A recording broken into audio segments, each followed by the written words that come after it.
How's it going, Jack Tackers, and welcome back to another video for you guys. Today, I'm going to be ranking all 13 Illumination animated films from the worst to the best.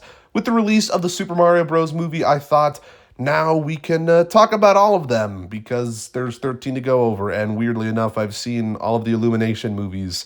I don't know why, but I have, and I regret it for sure.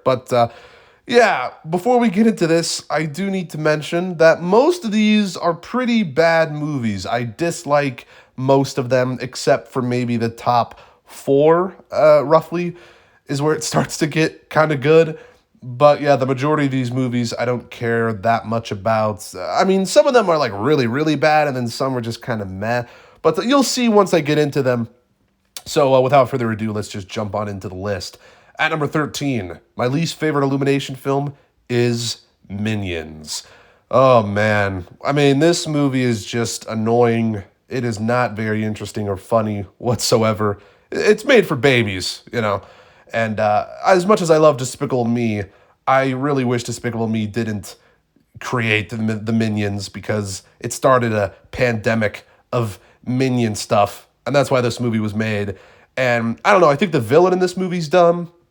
And I just really think they should never have made a Minion movie to begin with because there's not that much story to tackle in a movie like this. And it's very evident in this movie that the story is really stupid. And yeah, I don't like this movie at all. Anyway, moving on to number 12, I have The Secret Life of Pets. Now, I was a little surprised that this one's this low because I thought I liked it when I saw it back in 2016, but yeah, I don't really remember that much about this movie apart from the fact that it's too reminiscent of Toy Story and also unfunny. But a lot of these movies are unfunny. But yeah, the relationship between the big brown shaggy dog, I don't know their names, and then the smaller like terrier looking dog, that relationship is literally Woody and Buzz verbatim. I mean, it is too similar. And I don't really like any of the other side characters.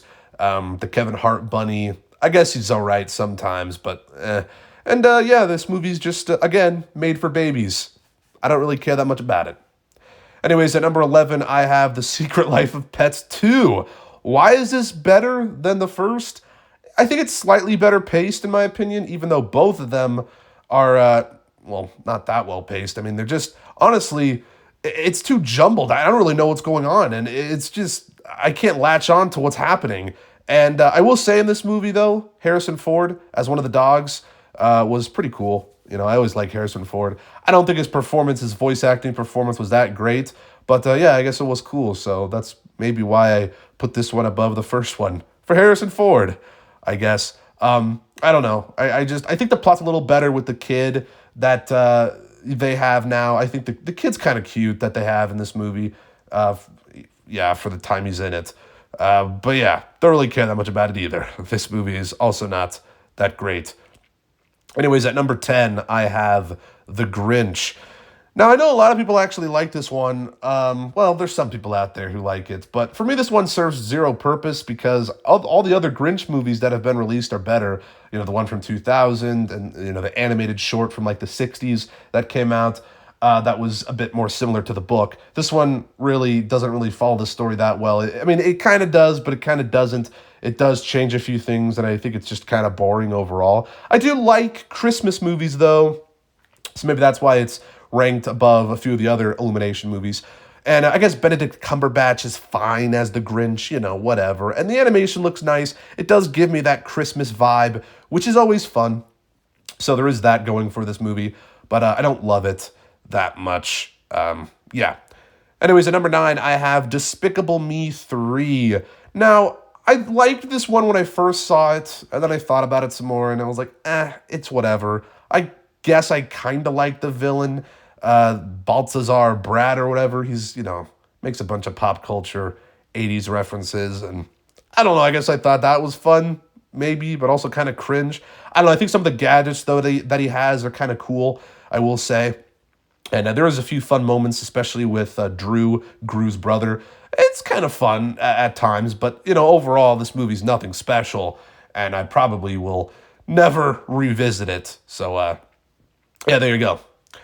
Anyways, at number 8, I have Sing 2. Now, a lot of people like to say that Sing 2 is the better Sing, and both of the Sings are on the same level for me. I mean, they're fine, they're serviceable, but really, again, I would never revisit any of them. I do like the story that unfolds with the lion played by Bono. I do think that's kind of emotional and actually really well executed for the most part. And yeah, it's just pretty emotional. And there's some good moments with that, but that's like really the only highlight of the movie for me.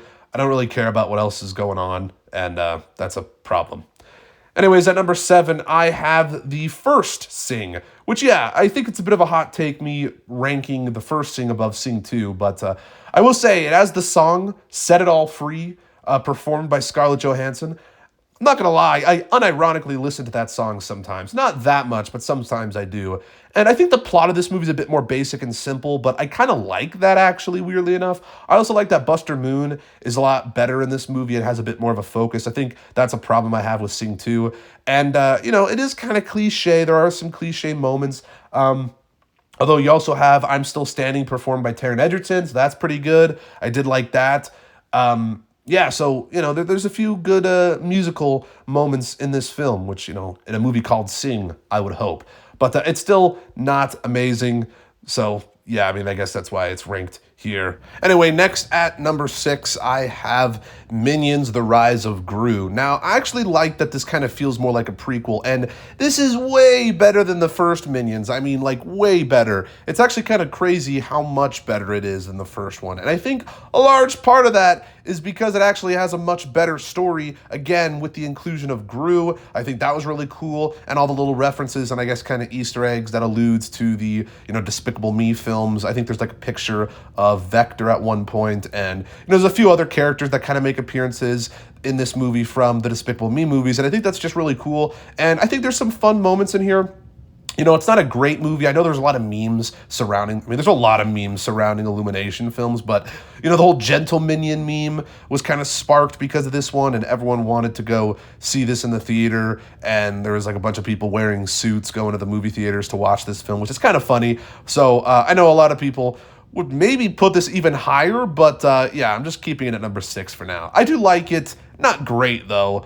Maybe I'd revisit it. I don't know. But yeah, it's at number 6.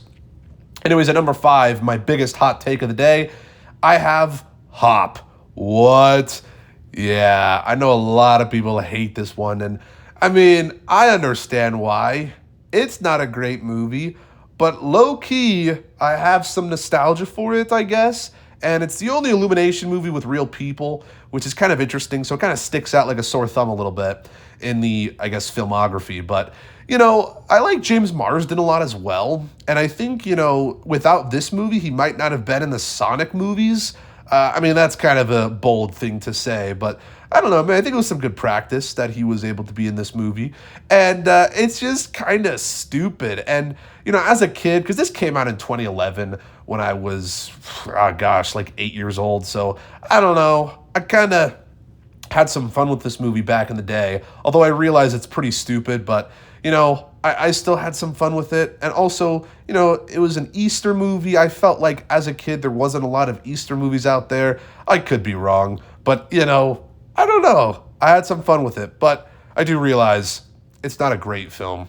But, yeah, it's ranked at number 5. Shoot, what could I say? I kind of like it just a tiny bit. Anyways, at number 4, we finally start to get into the pretty decent stuff to borderline good. I don't know. But at number 4, I have The Lorax. Now, I think this is one of Illumination's best movies in terms of its message. I think it has a pretty decent one, and one that kind of is important.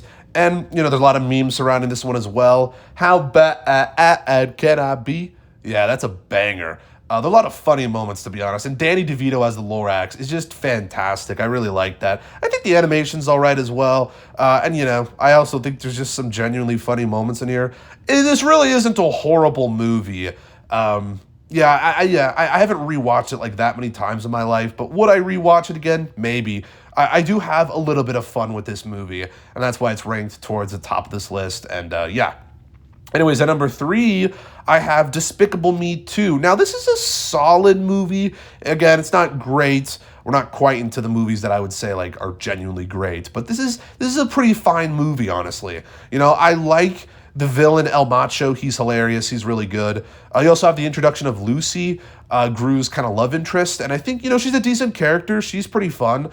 Voiced by Kristen Wiig. I think that's a good character. You know, this isn't as good as the first Despicable Me, but I do remember enjoying it a lot as a kid. And looking back, yeah, there's some decent moments in here. I think there's some good stuff. So yeah, it's also the nacho hat. I think that's the chip hat, whatever. That's iconic, dude. That is so cool.